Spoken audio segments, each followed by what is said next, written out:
certainly in the first year or two, this question came up all the time. And establishing that it's a fairly logical progression. So it's establishing the basic qualities of the instrument, so precision and accuracy. ISO accreditation or NATA accreditation in Australia is sort of the next step. So that's the laboratory working with the national accreditation authorities to accredit the method to an appropriate level. And that obviously touches on the performance of the method, but it's the broader laboratory processes, sample prep, establishing that you've got that complete chain from receipt of material through to the final results. So getting that accreditation, was an important step for us because it gives people confidence that you've got a scientifically proven, validated technique that works in an understandable way. Putting those pieces together, then it essentially comes down to the qualified or the competent persons to say, okay, I accept that this is a new method, but I understand that it achieves a certain performance. I understand that it's certified. I'm now going to be happy to include that. And certainly the early reports did include a pretty lengthy description of what the hell is PhotonAssay, how did we use it, how was it calibrated, how was it tested. I'm hoping that kind of boilerplate inclusion is gradually coming down over time. But certainly the early reports definitely felt the need to explain quite clearly what the method was and why they felt it was reasonable to include data collected that way. This is a conversation that I was really looking forward to, as I love to understand what leads to great discoveries and innovation in our industry. If you've watched my talk with Sandy Occhipinti at CSIRO, then you would have picked up some of the amazing work that they do in the R&D in the mining space. PhotonAssaying, now offered by the company Chrysos, was one of these, and it's great to see inventions like these being fully commercialized and implemented and really starting to change an otherwise very old school part of our industry, analyzing gold samples. So James and Tim work for Chrysos, the company that sells the technology of PhotonAssaying. James explains how the technology works to kick us off, and then we dive into the mechanics of the benefits of this technique and the problems it helps solve. We talk about the time factor in analysis, we talk about cost per assay, and of course, with my geeky QA/QC hat on, I delve into accuracy and precision. I ask about PhotonAssaying results in JORC, and something that I hadn't really quite appreciated, the environmental and health benefit of PhotonAssaying by not having to use reagents and lead. I asked him about the discovery process and the excitement of being involved with something that is clearly on the cusp of taking the industry by storm. I really thought this was a great learning opportunity, and I hope you get something out of it as well. And as usual, if I've left anything on the table, then please let me know in the comments so we may be able to come back to it in a future discussion. Let's get into it. Hey James, hey Tim, how's it going? Great, thank you. Good to chat to you today. Yeah, good to have you guys. I've been looking forward to having a chat. I've been speaking with Tim, I think, over a few months now. Asking probably silly questions about what you guys are up to. But it's been on my list for a long time to get a bit more information. And seems like what Chrysos is doing. And am I pronouncing that properly? Because that's one of the questions that I actually. We generally pronounce it Chrysos. It's a Greek word, and I'm sure any Greeks listening would complain about our pronunciation. Yeah. But yeah, we normally say Chrysos. Nice. I'll try to stick to that, because I spoke with Jackie Coombs the other day, and I kept saying Amira, and maybe that's the Dutch person in me, but Amira, and CSIRO I still can't produce to today. I was talking to Sandy Occhipinti the other day, and I probably bungled that one up a few times, but good to establish that it's Chrysos. And I did have Greek for 4 bloody years at university, or at school, so I should probably know. But hey, but good to chat to you guys nonetheless, and thanks for making the time. And for those people listening who don't know what Chrysos does, it's probably best if I don't try to explain it, and maybe give us a bit of a history in terms of the company and what you guys do. And I do like also to touch on your own personal backgrounds a little bit, because I know Tim. From having spoken with you before, I think you've worked for Thermo Fisher for a long time, so you probably have got quite a bit of deep knowledge about the Niton and the portable XRF space as well. And I think you've spent a lot of time in business development in the industry.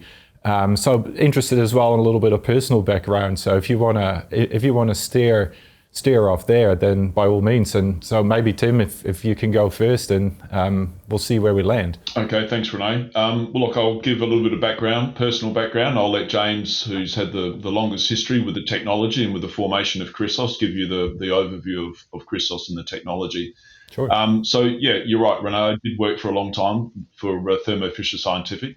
As a company, they purchased a small team within the then company called Amdil that specialised in online analysis systems for the mineral processing industry. So I got into that area in the late 80s. I'd sort of spent several years in petroleum exploration prior to that. So I kept shifting sideways from my original study in physics.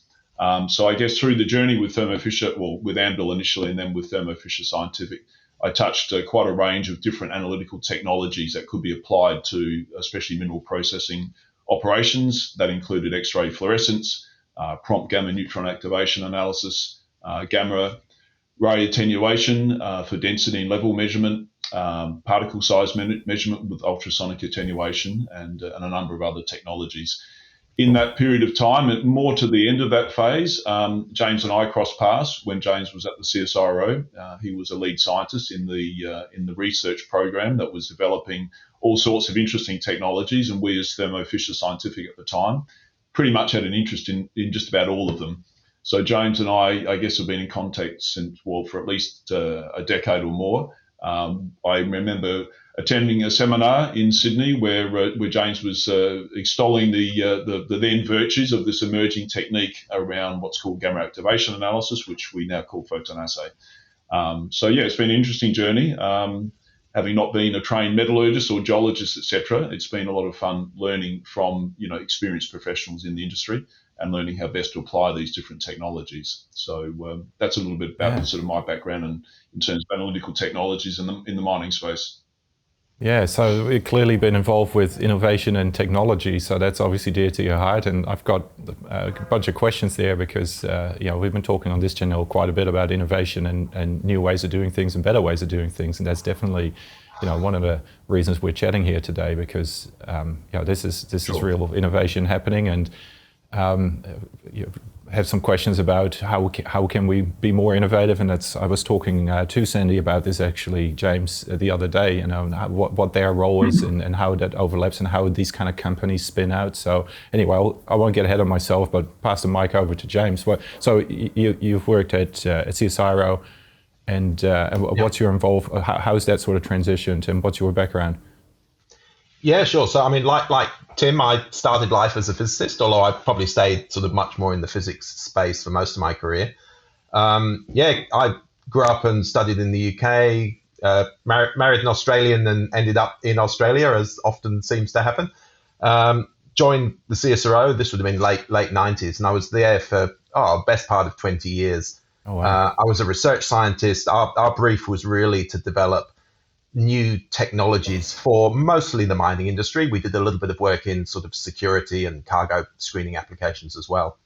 And my special focus was all things X-ray and nuclear. So essentially trying to think of any way that we could apply bits of nuclear physics or nuclear principles to measuring materials. So involved in X-ray fluorescence, X-ray diffraction, some of the neutron gamma stuff that Tim mentioned.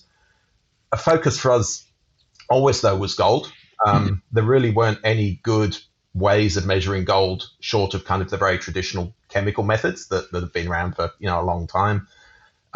It's a challenge. It's low concentrations. You need to be really sensitive.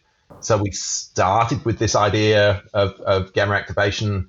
I remember running into hospitals using their cancer therapy machines to actually do some of our early experimental work, validating that this idea might fly. Around about 2015, 16, we figured, look, we've got this technology to the point where we think it was actually going to work, and we start looking at how we can bring it out to market. And through a sort of quite a long process, eventually that led to the formation of a new company, which became Chrysos. And so for the last 5 or 6 years, I've been with Chrysos. That was quite a big transition. I remember going to my wife and saying, look, I've got this steady government job for 20 years. Do you mind if I chuck it in and join the startup, found the startup and join a new company. And she was a little bit nervous about it, but we decided to give it a go. And that was 5 years ago. And touch wood, things are going well now. You never look back, as they say. Hopefully not. Yeah.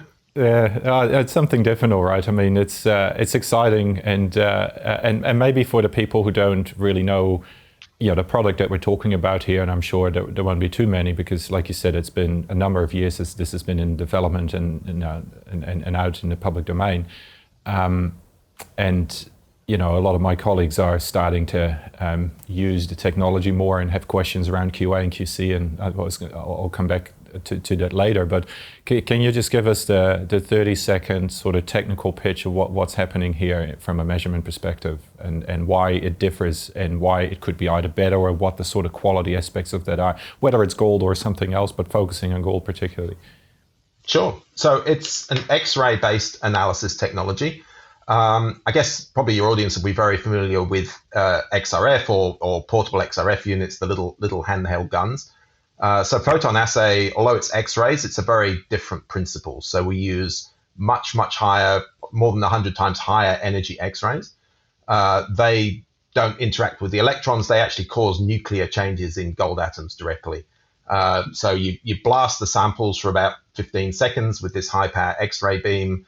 If there's any gold in the sample, those atoms, or the nuclei of those atoms, become excited. The excitation lasts for a few seconds, and that's long enough that you can actually pull the sample out of the beam, put it into a sensitive detector, and measure the signals that the gold atoms give off as they relax. So the big advantage over, say, traditional X-ray techniques, well, there's a couple. Everything's at much higher energy, which means more penetrating, and so that means you can measure the whole volume of a big sample. And typically we're measuring sort of 0.5 kilo.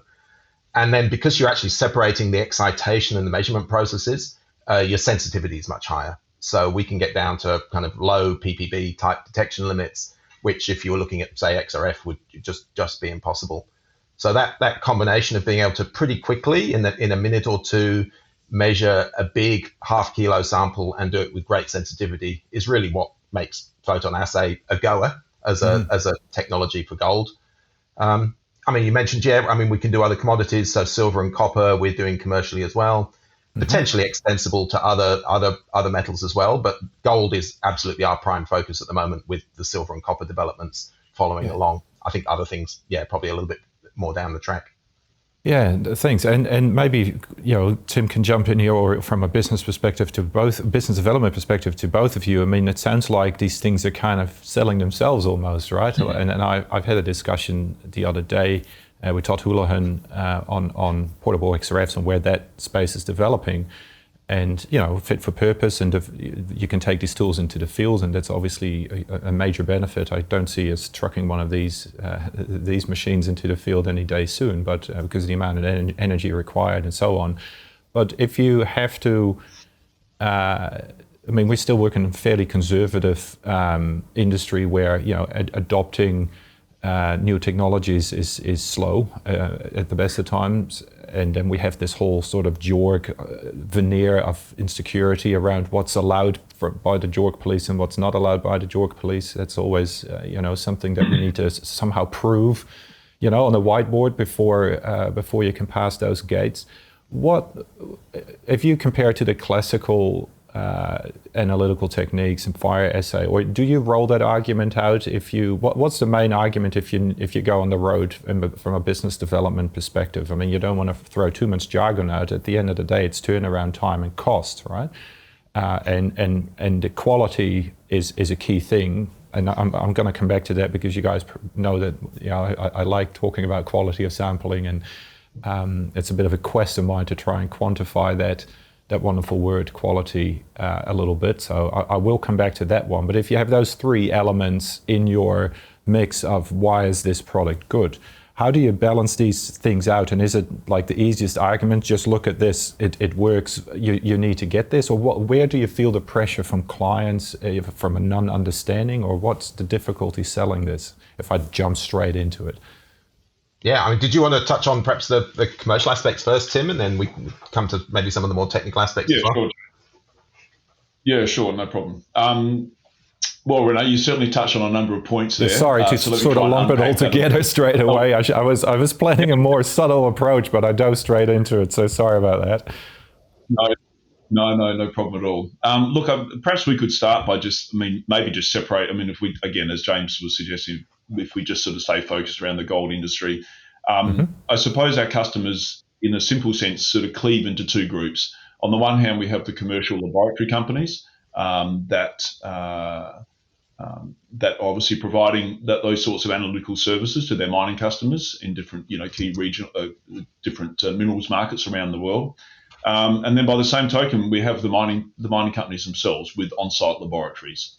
So, the demand for PhotonAssay is coming from both sources. Ultimately, the final demand is typically coming from the mining companies, either through their exploration, if they're in that sort of developmental phase, or if they've got an operating mine.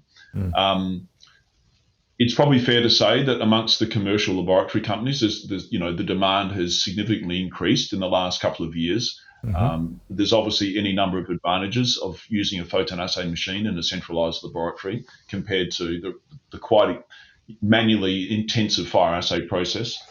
In terms of, that's just a brief snapshot around from the commercial laboratory side. From the mining company side, well, then I think it looks quite different again, because gold assaying is not simple with traditional techniques. Typically, the mining companies if they've had their own on-site laboratory, they've often outsourced the laboratory to one of those commercial laboratory companies. So we see that PhotonAssay can bring a lot of advantage back to that mine site operation. I think, René, you mentioned fast turnaround time. The combination of simplified sample preparation and obviously the very fast analytical process of PhotonAssay means that if you line things up well, and you also touched on good sampling, but we'll just put that to one side. But assuming you've got a good quality representative sample, you can get that into the on-site laboratory. You can prepare that material. The preparation for PhotonAssay is simplified. It can be moist. It only needs really to be a crushed product size in terms of particle size. And so you can turn around that sample very, very quickly. So what we see there for the mining companies and for the on-site operations is that you can really collapse what has been days to weeks, if not months, in terms of waiting to get information back. That can now come down to minutes or hours. Right. And that could have a dramatic impact in terms of the whole value chain across the mining operation.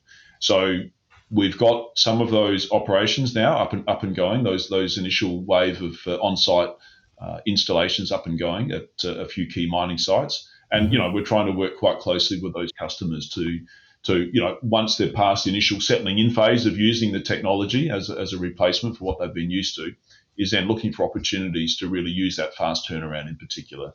So we see the time factor to drive those sorts of optimization opportunities has been quite critical, and also because all of the experience and the manual intensity to actually do the assaying is sort of taken away. So you've got now a much more automated analytical system that can simplify the notion of having an on-site laboratory.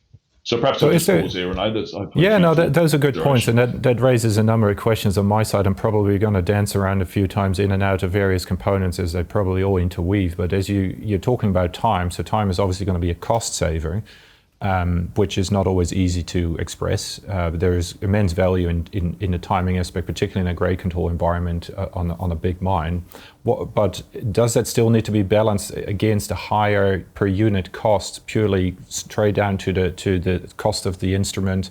Do you guys call it instruments or machines? I just want to get my nomenclature right before I get assaulted by all the geochemists. Not too fussy. We normally just call them units, but units. They're probably quite sensitive units to hear them being called units. But look, that's good to know. I'll stick with instruments then, because otherwise I'll keep mixing them up, and the portable XRF community will get frustrated with me. But that aside, there might be a cost, still involved with it, and that's probably a scalability cost that will come down over the years and so on. Is that a balance that you need to explain to mine sites, or can they do their own maths there, or do you need to help out with that, the time cost and the actual cost of the unit, and how do you, and we'll come back to quality, but then finally layering quality in as well. How do you present that from a business development perspective? I think requirements account around cost are relatively straightforward.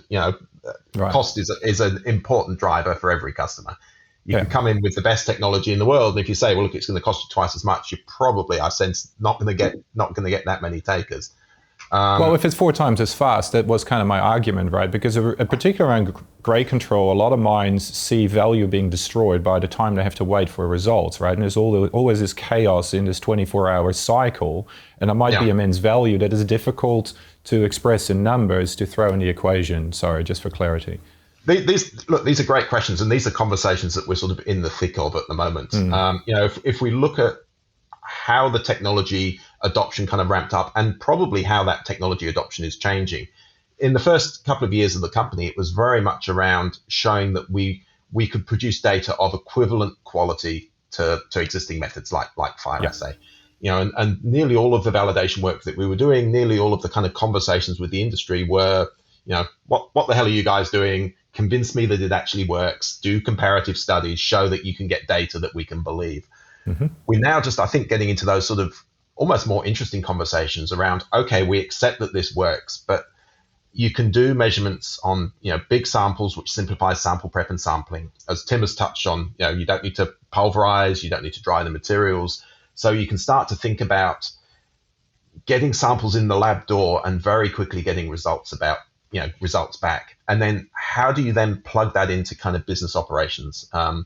Tim and I both come from a background in on-stream instrumentation for mineral processing plants. So that sort of idea of monitoring feed, recovery, tails, concentrate streams in real time and feeding that into kind of plant operations is kind of part of our sort of DNA, our bread and butter.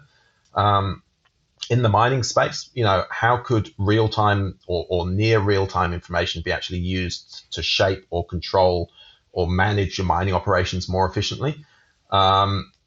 Those are the sort of conversations that we're just starting to have with people, and it's fascinating. Sometimes you sort of put these questions to people, and they just come back and say, no, we only ever get data on a 24-hour cycle, so we're actually not optimized in that direction. But other people, you can see the wheels sort of turning, and it's like, well, hang on, so I could get data in an hour or 2 hours. I could do this, I could do that, and those conversations get very interesting.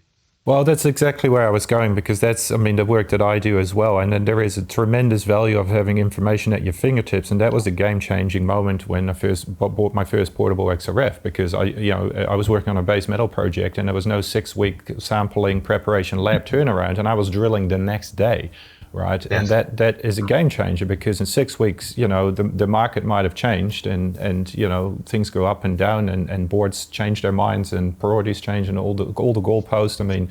We live in a goalpost changing feast in this industry. So time is extremely important. But the flip side of that is, as I think you sort of touched on, not every site is set up to fully optimize their time equation yet. And I've been talking to other people about the tremendous amount of data that is coming out of mining operations and exploration operations these days. And as great as it is, somebody needs to crunch all that data, and a specialist needs to look at it. And it's not that easy. So I was just fascinated by the time component, because that's obvious that it's easier. There's fewer people involved. The more people and processes are involved, the more things can go wrong, as we all know. So that weaves right into your quality. But from a pure, and perhaps I sort of started somewhere too much in the middle there, but from a cost-time equation, I was definitely interested to understand if people are picking up on that, and whether they are still just looking at the bottom line. Hey, I'm paying $10 for an FA, and right now you're offering me $18 for photon analysis, and that's just not stacking up, regardless of the time. So that was good to get the bearings on that a little bit. One thing that I also just thought of as you were talking about these labs, right? So the commercial labs, you said, are taking an interest, and more so. The mining companies, the bigger ones, might be steering it as they're catching on to it. But a lot of the mining labs, or the mine site labs, are also commercial labs, right, that are just subcontracted. So you probably have a little bit of an interesting dynamic where contracts come up for renewal with these companies, and as they're for renewal, what are you guys doing with putting these new instruments in? Can we see some options for that? So I guess to put that into a question, how do you scale something like this up? And right now I'm sensing, and I'm far away from it, so you guys you'll have a finger on the pulse. I'm sensing that, like you said, the last 2 years, it's now starting to move, right? You can see everybody starting to talk about what 2 years ago you say and in a course, and people go, no, I've never heard of that before. Whereas now people, no, we've read about this. Can you sense so this is sort of steering it in a completely different direction, but as you guys sit around the planning management board table and you see this interest coming up, how the hell do you scale this stuff? Because if this is truly as big as it is, you guys are probably sitting there going, Jesus, we're gonna need a lot more. What's the movie quote? We're gonna need a lot more. Whatever. We gotta. Yeah. You gotta need a lot more. So and without giving all the secret. Yeah, bigger boat. Yeah, that's the one. How do you? Without giving all the secrets away, I mean, I'd be bloody nervous sitting there having that task.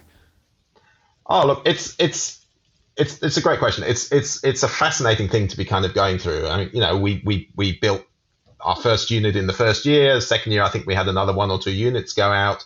We've got 11 systems operating now, a few more going in, and I think we're forecast, I was just checking my numbers, to be 21 systems by the end of this current financial year. So that sort of doubling and then doubling again and doubling again, it affects the whole company, and so I'm perennially having conversations. I mean, I primarily look after the kind of the technical teams within the company, so product development, sure. And the technical support teams. You're continually going back to your guys and saying, we've solved this problem, we've turned it into a process, right? We now need to think, how are we going to deploy this at scale?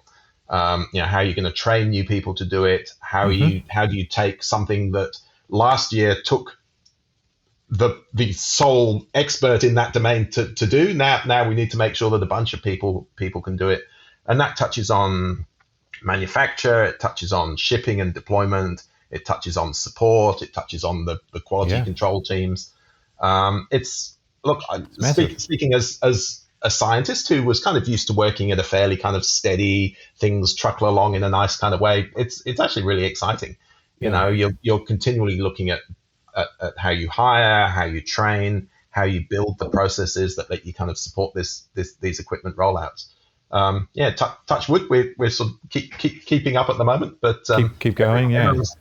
Everyone's rowing pretty hard. So So talk about that training for a minute. Maybe I mean, can you? So what's happening in labs? Are they retraining people on the floor? Is it just a couple of days of this is how you press the buttons, or is there like an entire 3-month process here? How quickly can these labs literally buy this coffee machine and learn how to stamp and grind, and a couple of days later they're operating? Is it as simple as that, or is it like there's safety obviously involved as well, I presume, and there's certificates in terms of radiation and various things. I mean, what's the sort of time frame here?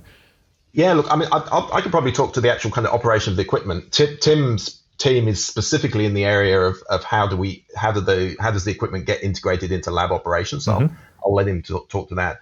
I mean, the intention with the equipment is it's for the user largely a black box. I mean, there's a lot of complicated stuff going on under the bonnet. You've got high power X-rays, liquid nitrogen temperature detectors, robotics. There's an awful lot of stuff kind of going on inside the box. But the intention is very much for the user that's not something that they have to interact with. So, the samples are in a jar, there's a barcode, they scan the barcode, they put it on a conveyor belt, it goes into the machine, and that's the end of the process as far as the user is concerned. It does all its internal steps to get actually assayed. The end result is just a spreadsheet that gets uploaded into the client's LIMS, into their laboratory management data system. And that was always our intention from the start. We didn't want to build something that you needed a white coat and a PhD in nuclear engineering to be able to operate. So the actual training aspect for the operators is relatively straightforward. It's pretty much how to turn the unit on, how to turn it off, how to scan a sample, how to put it through the system. I mean, the question of embedding it into the lab's processes and getting them to think about sample prep. I mean, did you want to touch on that one, Tim? That's probably more your area of expertise than mine. Yeah. All right, thanks, James. Yeah, there's obviously a few thoughts swirling around my head here at the moment, René. Look, let me just backtrack a wee bit, because when you were talking a little bit about, I guess, how commercially we go to market, it might be worth just touching base a little bit on the fact that as distinct from most of the industry, which is essentially, in more selling or financial terms, I mean, you're looking at capital equipment purchase of equipment, whether it's a $10,000 density gauge or a multi-million-dollar online X-ray fluorescence analysis system. Chrysos' model from the get-go was more, in essence, to sell the data. So we don't actually sell the machines or the units, as James called them, and our customers actually make a big fat purchase of that equipment, and then we try and train them up to maintain it. So essentially, they're signing a multi-year lease contract. As James was intimating, one of their responsibilities is to put a person in front of the machine to basically, take these sample jars, scan them in, put them on the inlet conveyor, and then just keep doing that as we batch material in. From a service and spare parts point of view, that monthly fee that the customer pays is then inclusive of all service, both preventative and breakdown. If I just cast my mind back of many years in terms of online analysis systems, it was a perennial challenge to sell equipment, but then to actually then maintain it. Equipment suppliers could form service support contracts and so forth, but the mining companies, and rightly so, especially if you go back in some time, they had their instrumentation technicians and so forth. The balance to try and maintain relatively complex analytical systems in a fairly harsh environment is anything but trivial. In essence, this commercial model takes all of that drama away because it's our responsibility. So by definition, we're staying very close to each and every one of these installations because we have to maintain them. And if we don't meet basic performance measures in terms of availability and accuracy, Chrysos suffers financially. So the customers are paying for what they get ultimately. So I think that's an important point. The mining industry hates things that don't work, that just simply don't go. And obviously every piece of technology needs a level of maintenance, and the more complex that becomes, the harder it is for a customer necessarily to take that on board. So look, I think that's an important part of it. It also means that we can, and sort of certainly the team that I'm now leading within Chrysos, part of our objective is to stay close, especially to those mine site deployments, because that's where we see the really interesting stuff happening with the technology that could, mean quite a shift in the way that people can look at their requirements around sampling. And then when they get the information back, to the points that you were making yourself, René, in terms of, once you've got that information back, it's a key. If it's in a timely fashion and you've got confidence in the quality of that information, the total quality of that information, then you've got the opportunity to start taking decisions. And so, as we were touching on, that's a critical point. But it's at the end of the day, like any of these processes, it's only as good as its weakest point.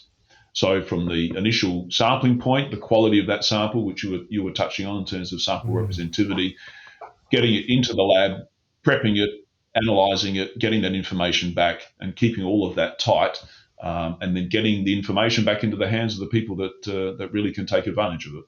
Yeah, because and maybe this is it's a good time to sort of step into that quality space a little bit, because if these instruments go to the labs and the preparation, accuracy and precision are still the same requirements, you screw that up, then whatever instrument you put in the back end won't make up for that.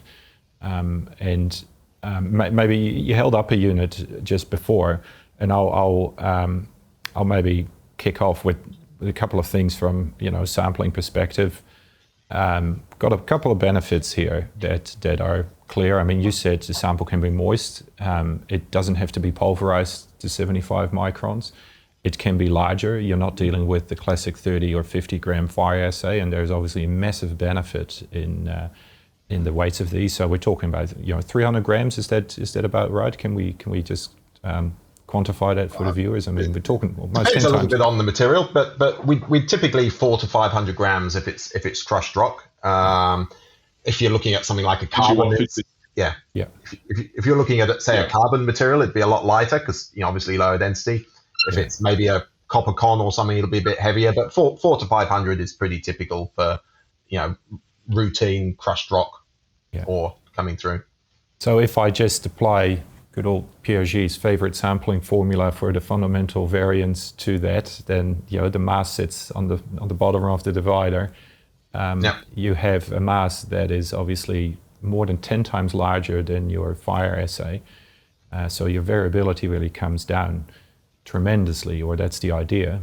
We can talk about accuracy in a minute, but variance around gold sampling being so important and such a major issue, and the amount of money that we spend on screen fire assays to solve exactly that problem, basically what we're saying with this, no more screen fire assays, right?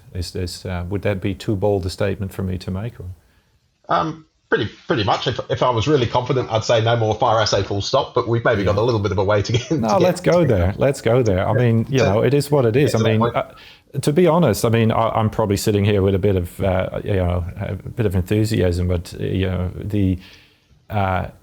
this is probably one of the biggest game changers in innovation that we've seen for a long time, right? I mean, it must be super excited to be at the early inception of that, because this is a game changer ultimately. As this gets finessed and rolled out, and those prices will come down as the units, you could get in that comfortable space of quantity, where it brings the overheads down, and you said 1 to 2 to 5 to 10 to 21. You can see where that's going. That must be pretty exciting. But if you're solving those problems, because that is a problem absolutely everywhere, right? So maybe dive into that precision accuracy space just for a minute with me. So there is that benefit. You don't have to pulverize it, so we probably also don't have as much of the issues of gold smearing and cigaring in bowls. That's another one of the classic things that you read about and see. And then obviously the quote-unquote nugget effect itself, or that fundamental variance. Accuracy-wise, maybe, because you guys sent me all the paperwork and I've read that with interest, but maybe go into the accuracy space. You've done the testing. What testing have you done for those who might still be sitting on the fence and say, I'll just wait for this to take shape? I mean, what's the dagger there? What plot would you refer to? And I can put one on the screen in post if that helps, because I think there's a couple in the paper that I'll either link here in this description, or I'll just flash it on the screen in post. But what image, what data set do you use to demonstrate that the accuracy is as good as it gets? Well, I mean, look, let's talk to precision and accuracy. I mean, they're both kind of critical parameters for any instrument system. Starting point for any kind of validation of any technology would be reference materials, CRMs, certified standards. I mean, they are idealized materials, highly uniform, very finely pulverized. They allow you to validate that, are you actually producing results that are consistent with historical technologies. We would have done in aggregate now several hundred different CRMs from all the different CRM suppliers. Everything from few tens of ppb getting down towards our detection limit up to thousands of ppm with kind of carbon standards. Mm-hmm. And we've shown there we get excellent agreement, excellent linearity, very good kind of consistent results between PhotonAssay and fire assay, or existing kind of chemical assay methods. So that was the starting point. When we were doing the early development of the technology, that was our really big focus. Does the instrument basically measure gold accurately? Mm-hmm. In terms of real world materials, that's to me where things get really interesting. So we would have done now in excess of, I haven't got the latest number, I'm going to be conservative and say in excess of 60 feasibility studies on real world materials with customers. And they would range in scale from, a few dozen samples to a couple of clients have sent us tens of thousands of samples of material. Typical approach there is we would receive the material, split, do multiple photon assay measurements on crushed ore. And from those, we can look at the variance that we're seeing between different splits of the same sample. We'd then recombine, pulverize, and redo the photon assay measurements on pulp material, and then we'd do fire assay on those final pulps. Mm-hmm. So you end up with this huge sea of data, from these studies, and then you can go to town with all the intercomparisons. So photon assay crushed versus the pulp measurements, and then photon assay versus fire assay. And what we're trying to get out of that is in the early days, it was very much around a validation of the technology. Are we getting consistent results? But as we've got further with these studies, it's really started to inform how the customer can best use the equipment. And it's super deposit dependent, of course. If you've got some beautifully finely disseminated, uniform sort of gold deposit, you can take a single jar, you can measure it crushed or pulp, it doesn't matter, you get great results.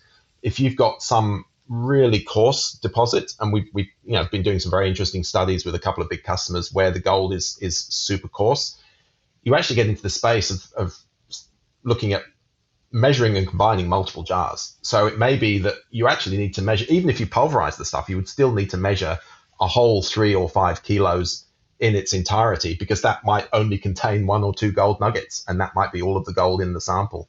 And the fact that you can now start to realistically do measurements on kilos of material by combining 2 jars or 4 jars or something has actually been a bit of a game changer, we feel, for these particularly challenging deposits. Where, well, it is, yeah. Even if you're doing a screen fire assay, it was hard to get a representative sample. Well, because you keep having to material. reduce it to get that single data point, and you're quite right. Now, it doesn't, and it's non-destructive as well. So, like you said, you can crush it and recombine it and shuffle it any way you like, and pulverize it and compare all those different steps. And obviously, at the end of the day, it's like we said at the start, it's still all about preparation. So if instead of 1 jar you measure 2, then you'll have better precision, yes, and so on. So I was just going to say, one of the interesting things that did come out of this study was the fact that pulverization isn't the panacea that people always think it is. I mean, you talk to the labs and you talk to end users. It's almost this sort of shibboleth that you get something down to 75 microns, it's completely uniform, and a sample taken at that space is going to be great. Because we've now done a lot of these studies where we measure crushed, we measure pulverized, you can actually look at how your variance changes when you pulverize. And sure, some deposits, pulverization is great. It pulls your variance down, you get a really uniform sample. But that's by no means universally true. No, but I don't think anybody. Pulverization doesn't win you a great deal. Oh, look, I think that, I'd love to sort of go into that one a little bit more, but you're quite right. I mean, it depends on the deposit, right? I mean, not everybody has this huge quote unquote nugget or this natural inherent variability. If you don't have it and you don't need it, and you're quite right. If you compare the isolated precision of with your pulp precision subtracted from your coarse crush precision, right? Because you want to isolate those two by subtracting the variances and reconstituting your CV, I guess, your average CV. And we as consultants have the luxury of analyzing dozens of these data sets as well. And you're quite right. The difference in precision between the pulverized duplicates and the coarse crush duplicates at 2 mils versus 75 microns is 1% at best. Right, and you see data sets where it's 5 or 7%, and you could argue why that is, because is it then the natural inherent variability, or is it actually the splitting process or the crushing process combined with the splitting process?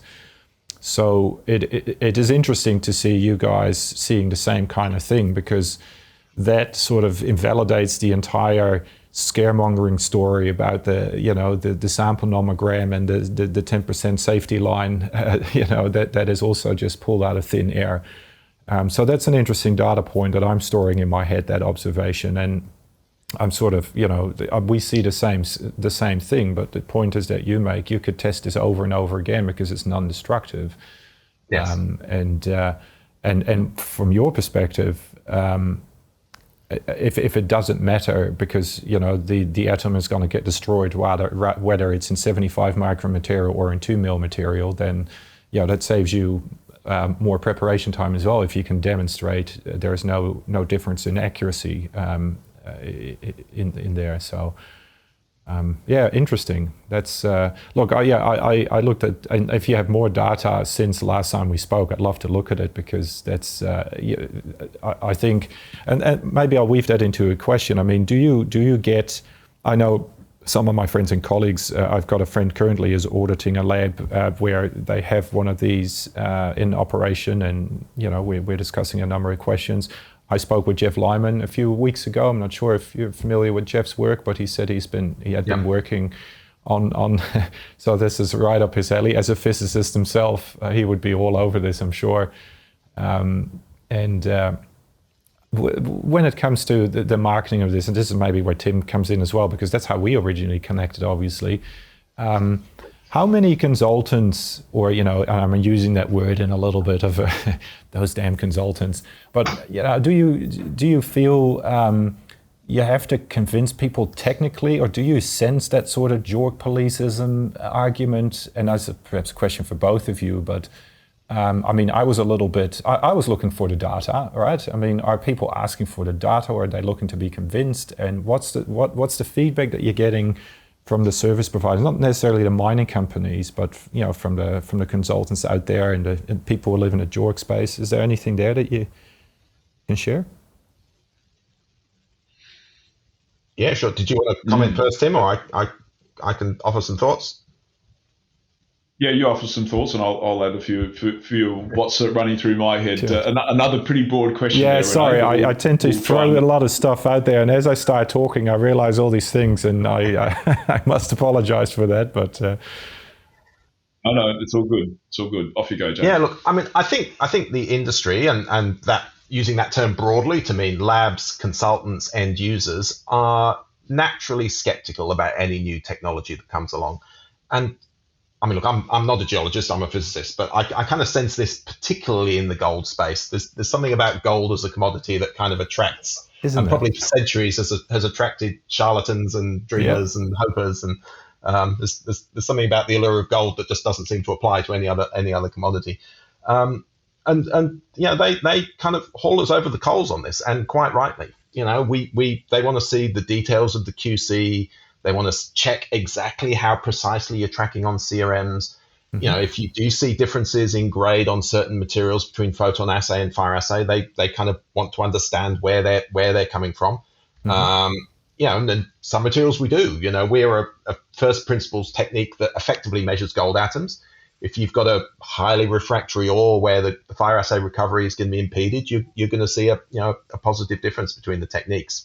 But you can't just say, "Well, that's how it is." You've got to drill down and try and sort of understand those things, and that's absolutely right.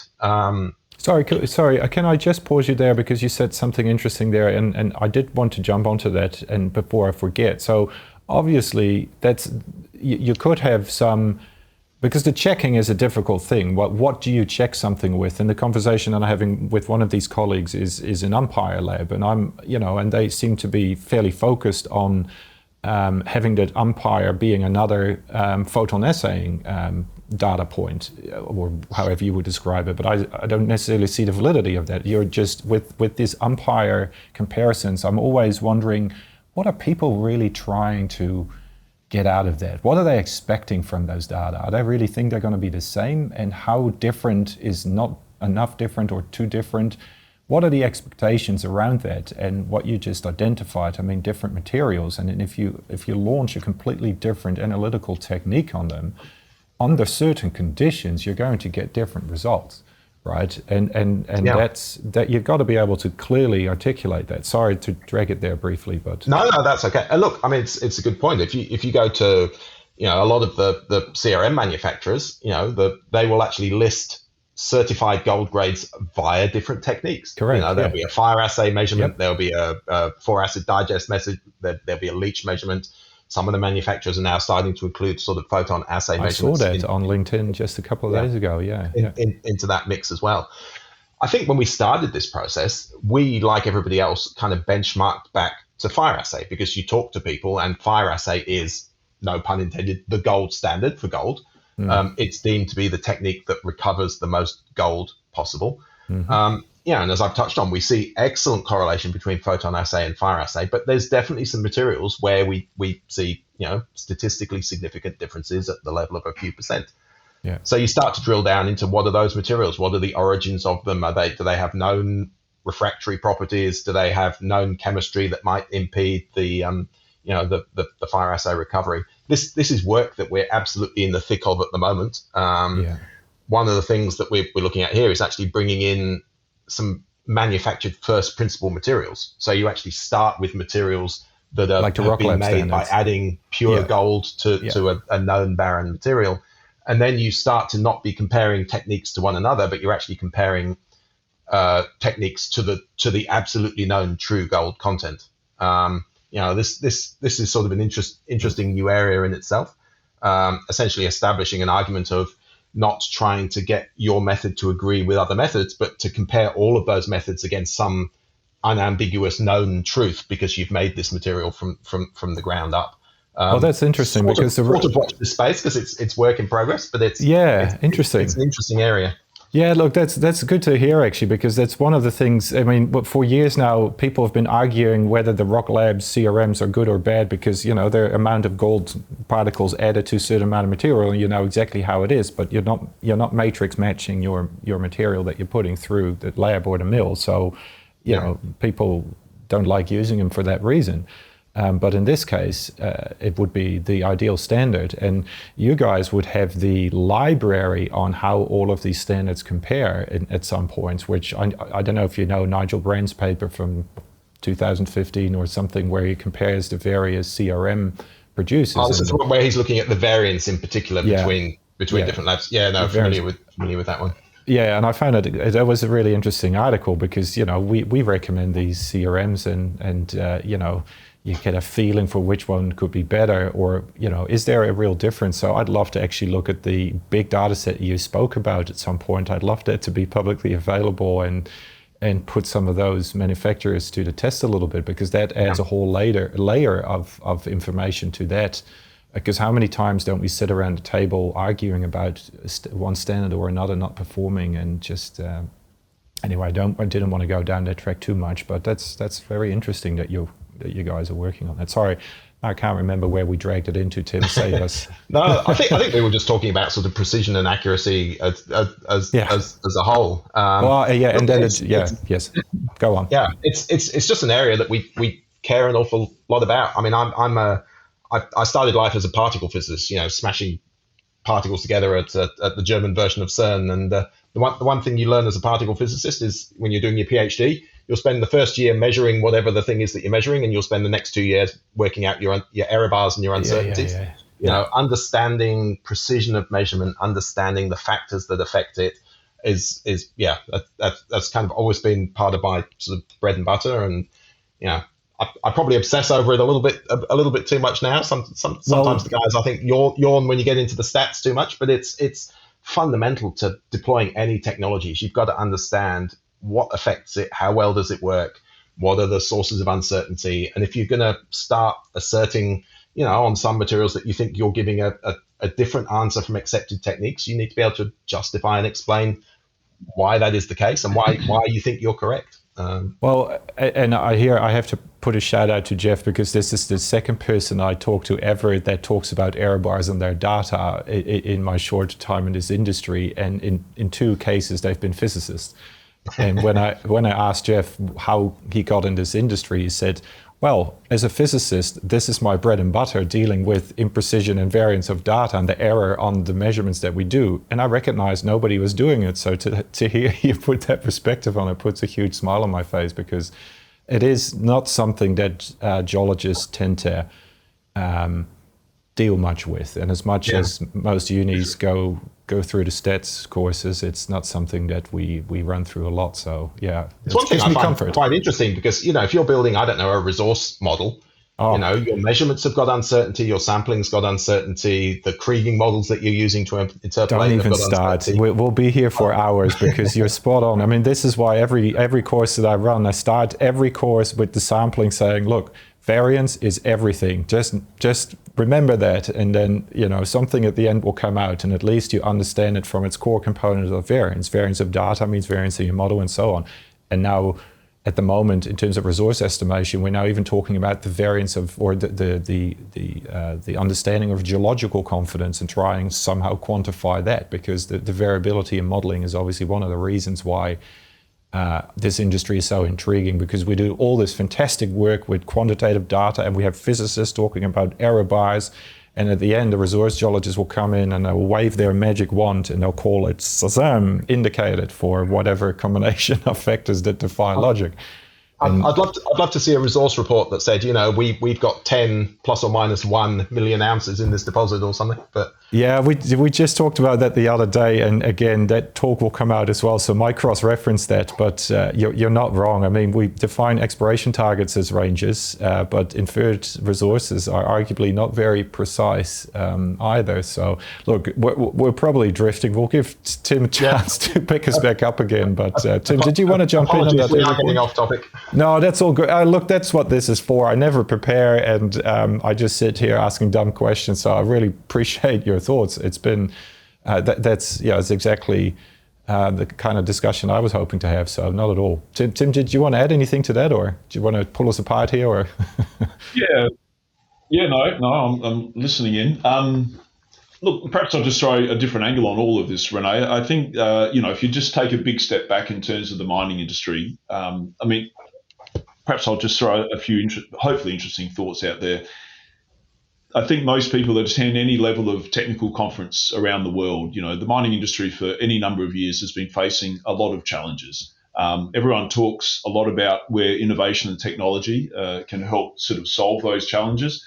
I think the mining industry's got a challenge in trying to create a better ecosystem, if you like, to promote and to encourage new technology and innovation. I think the story of Chrysos is an interesting one from my perspective. It is another technique that's come off the lab benches of physicists in different parts of the world, and through a lot of hard work at the CSIRO and now through Chrysos, we've got it out there as a deployable technology. I mean, it hasn't just appeared overnight. I mean, from a scientific perspective, it goes back some decades, several decades. From a more specific applied research, it goes back 20 years with our national research organisation in the CSIRO, and then these several years with Chrysos.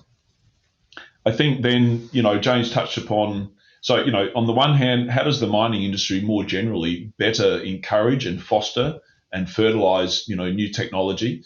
This doesn't just occur overnight. There's a lot of time, a lot of effort, and ultimately, risk and money that's involved. People that put money up to help support a brand new company like Chrysos. James and I have been involved, as James was indicating. We've done a lot of these quite exhaustive studies, which take a considerable amount of effort to actually go through all the layers, to break down the precisions and the sampling errors and the total measurement errors and so on and so forth. But it's to hopefully give back, that type of that data, that empirical data with objective, conclusions drawn from it that will allow mining companies in particular to draw, solid conclusions in terms of their technical due diligence. I mean, ultimately, when you get any of these technologies on the ground, there's a few simple words that I have in my head, which I think are just as applicable in this area as what it was in more online analysis systems. The first one is availability. I mean, the data has to be available. I mean, as I said before, the mining industry just hates when things don't work because it really throws a spanner in the works. So, as relatively as complex as our technology is, we've worked very hard and continue to work very hard to sort of optimize the availability, the uptime of the machine. I mean, the second thing that people are looking for then is the quality, as you touched on yourself, René. I mean, let's just call it accuracy or quality. We spend a lot of time also, just a general concept, because the two together, the availability plus the quality of the measurement, then gives people the confidence to actually use the information. If they're worrying about QA/QC issues from a more traditional laboratory perspective, they're going to start to question, potentially the information that the assays are given. And of course, these assays go into some really fundamental business processes like resource models and reserve calculations and so forth, let alone perhaps the more dynamic way of, feeding information back to a processing plant, etc. So, once you have the confidence, you have to maintain that. And then, once that's in place, then, that information can hopefully be more optimally utilized and then a return on the information sort of derived. Yep. So I see that as as a linking chain of activity of building confidence and then getting to the point where the end users are then encouraged to sort of do as much as they can with the information. And we're living in an information-driven era. I think mining industry can take time to really get their heads around that. I mean, the other thing that I've thought about a bit over the last decade or two is how do you accelerate the adoption of, like in our case, PhotonAssay? How do you accelerate the utilization of information that's happening or coming at you a lot faster? If you necessarily just wait for human learning to process all of this, to write case studies, to get them published, to go to events and talk about them, and so on and so forth, it can take quite a while for that to disseminate.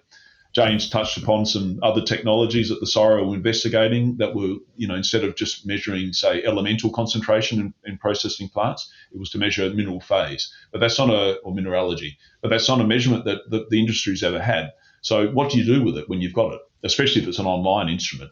How do you sort of go to work and sort of establish, like, where are the interesting correlations? What could we do with this information? So I see James and I have a few interesting chats around this, but I personally see, what machine learning and big data can do around new novel data sets to be another interesting facet of this whole conversation.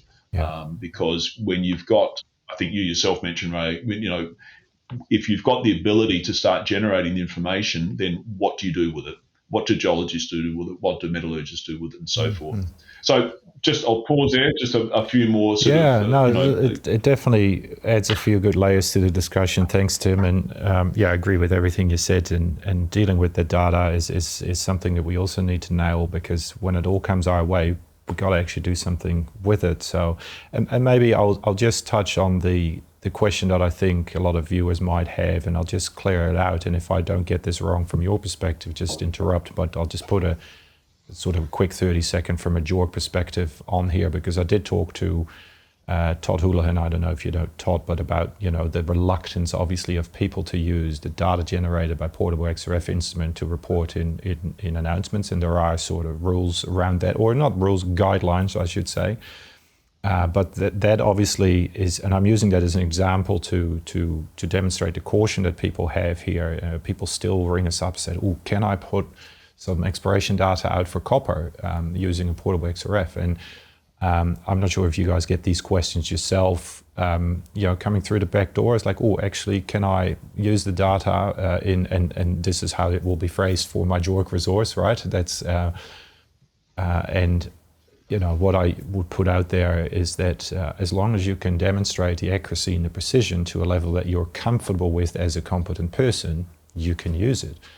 And This is why having the data available for people to demonstrate is that, because there is a little bit of guidance on new technologies. And the first box in table 1 will say if it's a standard 1 meter RC interval with a 30-gram fire assay, then let us know in one line, and everybody tends to understand that because everybody does the same thing.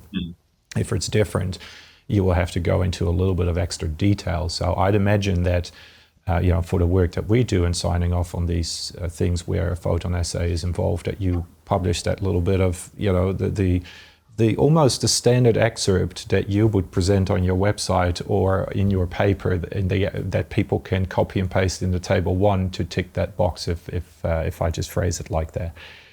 Do you want to add anything to that? Because that's how I would sort of capture that process for people who are interested in whether you can, or whether there is any JORC things to be touching on here. Yeah, look, it's a good point. I mean, our data has now been used in numerous JORC and NI 43101 compliant reports. So I think getting over that hurdle of being seen as acceptable for inclusion in those sort of reports and models, is we got over that hurdle. Certainly in the first year or two, this question came up all the time, and establishing that it's a fairly logical progression. So it's establishing the basic qualities of the instrument, so precision and accuracy.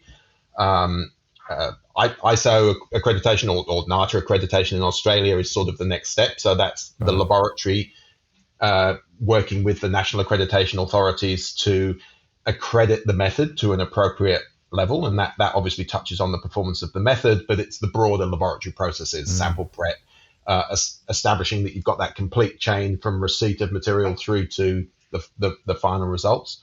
So getting that accreditation, was an important step for us, because it gives people confidence that you've got a scientifically proven, validated technique that works in an understandable way. Putting those pieces together, then it's it essentially comes down to the qualified or the competent persons to say, okay, I accept that this is a new method, Exactly. but I understand that it achieves a certain performance. I understand that it's certified. I'm now going to be happy to include that. And certainly the early reports did include a pretty lengthy description of what the hell is PhotonAssay? Yeah. How did we use it? How was it calibrated? How was it tested? I'm hoping that kind of boilerplate inclusion is gradually coming down over time. But certainly the early reports definitely felt the need to explain quite clearly what the method was and why they felt it was reasonable to include data collected that way. Yeah, no, that's good to know, and just wanted to make sure that everybody gets that point. Okay, and if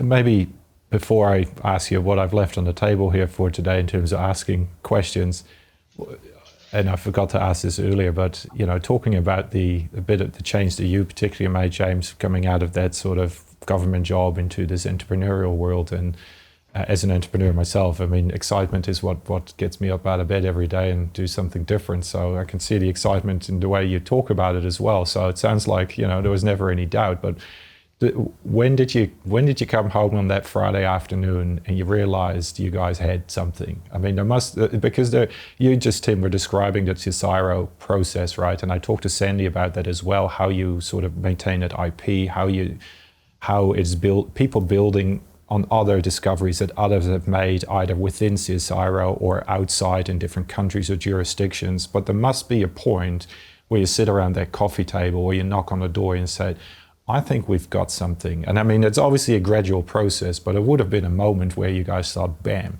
was there such a moment, or was there such an euphoric sort of, I think we've got this one nailed, folks? I mean, when did that happen? Yeah, I haven't really thought of it in those terms. I would probably emphasize the gradual rather than the eureka moment. I know there's this sort of myth of the scientist, racing out of the lab. Make it exciting. That's right. Yeah. It generally doesn't kind of happen that way. No. It's often you'll start with an idea, you'll do a little bit of development. Maybe this has got some legs, and then you'll kind of build a slightly better system that you can get a little bit more data. And it was kind of that incremental approach. Right.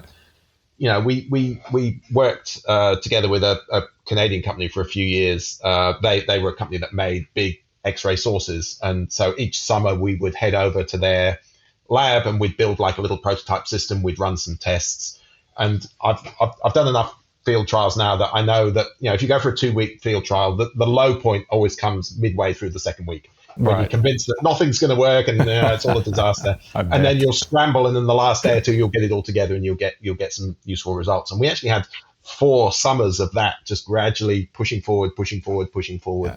I think it was really at the end of that process we'd run, it was really laborious. We had to race in by hand, change the samples.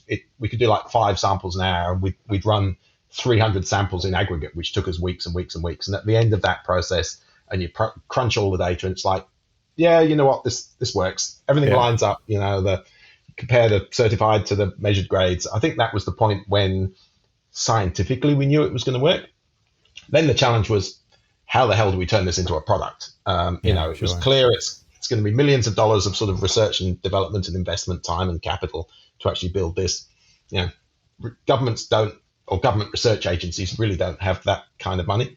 That's the thing. Individual scientists to get it. So what's your commercial model? How do you raise capital? Well, that's what I was discussing with Sandy, and I found that really interesting because I'm so not across any of that, and I found it really interesting. And without repeating the same questions, how do you decide to keep feeding that one project, or what's the long-term approach to sort of this? How do you know which ones to keep going, which ones to drop? I went through all of that with Sandy. For those who are interested in that sort of extra layer of research and development, because it's not a space that I'm familiar with, I'll put a link in here to that talk as well. But I find that interesting because that's why I asked. At some point, there's going to be a report on the desk and said this needs to keep going. This thing needs to continue to be funded. And it's interesting because I also talked about the ever diminishing amount of research and development funds that the government is making available. Jackie Coombs was talking about that being 10% of what it used to be 20 years ago, and I probably bungle the numbers up every time I reference them in these talks, but it was significantly less than what it used to be. So To see these fairly recent big picture ideas being coming into the industry out of that incubation room, that gives us all comfort that we're barking up the right tree, I'd like to think, I mean, and there's other exciting things coming out of that. And, to credits of researchers like yourselves and the groups that see it, we need more of that, that's maybe, I just sort of wanted to leave it there because that's really where the industry moves forward, and people adopting it and not being afraid of it, and supporting that research and development. So really exciting. Thanks. I think at the end of the day, honestly, it comes down to people. Every organization likes to think they've got sophisticated processes for evaluating things, but at the end of the day, I had a great boss who gave me a lot of freedom. That's it. Yep. His boss gave him a lot of freedom. We within the constraints of a sort of government organization, room was made for ideas to be pursued, and that ultimately comes down to people making a call, using their gut, whatever the method is, to say, I think this is worth pursuing. And we got through that process, so it was very exciting.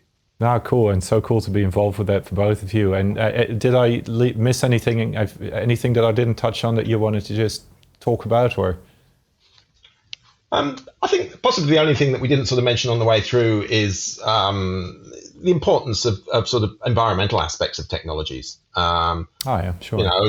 There's we've talked about the commercial performance, we've talked about the quality performance, but the sort of environmental impacts of technologies is something that people quite rightly care more and more about. So, for PhotonAssay, I mean that's it's reagents, it's avoiding, lead flux is obviously the big sort of elephant in the room for fire assay. It's around energy consumption, CO2 emissions. It's an important and a growingly important driver, I think, for any for the whole industry. And so being able to deliver a technology that not only works for people but also can give wins in that space as well is important. Well, and they're not insignificant. I mean, I'm sorry for not actually raising that because, to be honest, as obvious and as logical as it is, if you look about the reagents and the lead, indeed, I mean, for the millions and millions of fire assays that get done on a yearly basis, I'm pretty sure you can fill a few pits with the waste there. And again, ESG being such a frequently used term on this channel as well, every week, it is now companies and investors, a lot of these laboratories, they're probably listed or part of big groups with investors that are looking to invest and put their money in groups with ESG credits and the right processes. So, and it's not insignificant. I can completely see that. It's not some sort of false sort of marketing. This is a real environmental change. I can completely see that. So sorry for not picking up on that. No, that's okay. Look, and it's interesting. You talk to different groups; they all have different drivers. And whilst we would see it as it's an ancillary benefit to what we do, for some groups, it actually becomes a primary driver. Sure. They're struggling with potential staff exposure. They're struggling with waste disposal. It can actually be sometimes the factor that gets people over the line in making a choice to move to a new technology. Yeah, if you didn't need all the other arguments, then you've got that one. So, no, look, very good. Tim, anything you wanted to add, or? No, I think we've pretty much covered most of it, René. I think it's look, I was just reflecting again on a couple of those broader thoughts. I think it's a really interesting and obviously recent and ongoing example of trying to get new technology out into the mining space, in particular the gold mining area. So it takes a lot of having started with Chrysos a couple of years after all the initial heavy lifting was done by a relatively small number of people. I mean, when you see it firsthand, I mean, the combined effort is significant. And so perhaps one last comment from my side. I mean, hats off to the first adopters of any new technology. It takes a bit of courage to take those first steps. And for any new technology to survive and ultimately to start thriving, if there weren't the classic first adopters, I mean, they just simply wouldn't get to first base.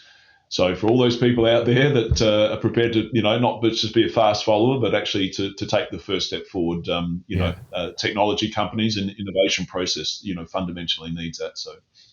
No, that's a great message, and yeah, like you said, plunge in and do your homework, but be brave and be bold, because that's how we move forward. So, no, that's great words to finish on. Look, thanks so much, guys, for joining. Really appreciate it. When hopefully I'll get some time in one of these labs soon. I'm getting on the road soon, so hopefully actually get to see one of these things. So very exciting. Yeah, you'll always be more than welcome. And I'll hopefully catch up with you.